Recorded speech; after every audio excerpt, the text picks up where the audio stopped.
নমস্কার। আজ আমি আলোচনা করব ভীষ্মচরিত পর্বটি।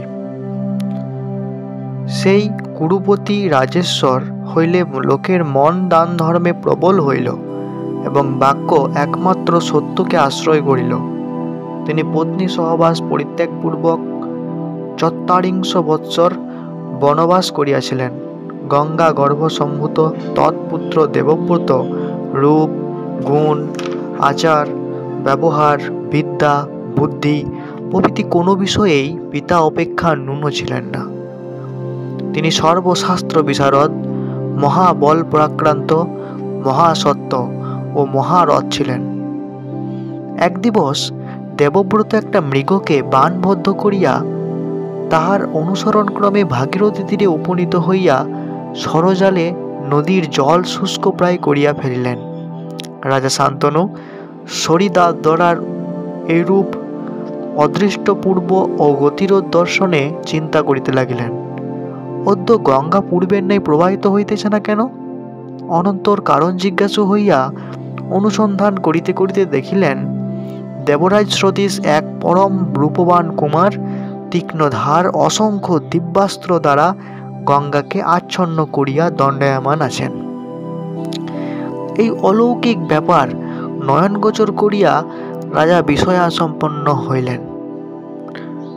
তাহাকে অতীব শৈশব অবস্থায় দেখিয়াছিলেন, সুতরাং এক্ষণে আত্মজ বলিয়া চিনিতে পারিলেন না।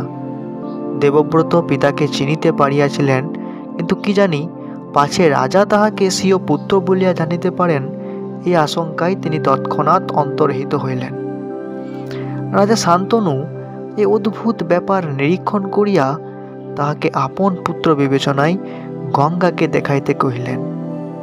গঙ্গা মনোহর রূপ ধারণ করিয়া কুমারের দক্ষিণ হস্ত গ্রহণপূর্বক রাজাকে দর্শন করাইলেন।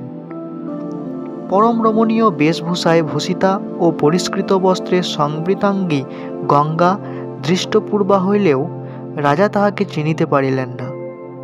গঙ্গা কহিলেন, মহারাজ, আপনি পূর্বে আমার নিকট যে অষ্টম পুত্র প্রাপ্ত হইয়াছিলেন, ইনি সেই মহাপুরুষ।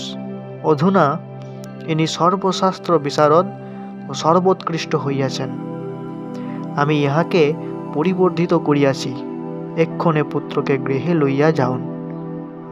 ইনি বশিষ্ঠের নিকট বেদ বেদাঙ্গ অধ্যয়ন করিয়াছেন। এই মহাবল পরাক্রান্ত কুমার কৃতাস্ত, অদ্বিতীয়, ধনুর্ধর ও ইন্দ্রের ন্যায় যোদ্ধা হইয়াছেন। ইনি সুরাসুরগণের পরম প্রণয়া সম্পদ। দৈত্যকুলগুরু শুকাচার্য যে সকল অস্ত্র অধ্যয়ন করিয়াছেন, তৎসমুদয়ই ইহার কণ্ঠস্থ।